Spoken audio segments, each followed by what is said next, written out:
کلمې ته توجه شي. عبد الله ابن مبارک رحمت الله علیه و یو انسان ولراغه حضرت 200 قرضه در باندې جی 200 درهم قرضه در باندې خط په بل مقابله کې ولیک خپل خادم ته وی د 200 قرضه د مقابله کې ول وزره ورکه توجه غواړم ډیر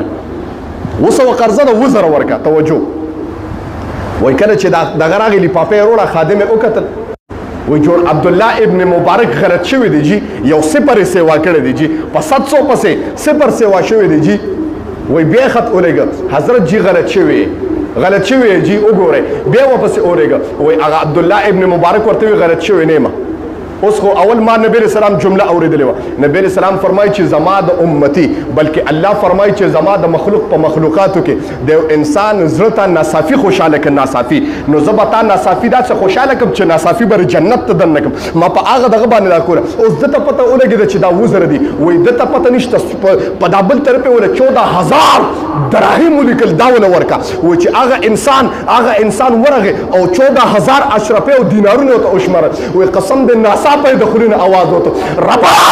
عبد الله ابن مبارک چې ما سره څنګه معامله وکړه خدایا ددا عبد الله ابن مبارک سره په آخرت کې عمدہ سے معامله وکړه ټول څوک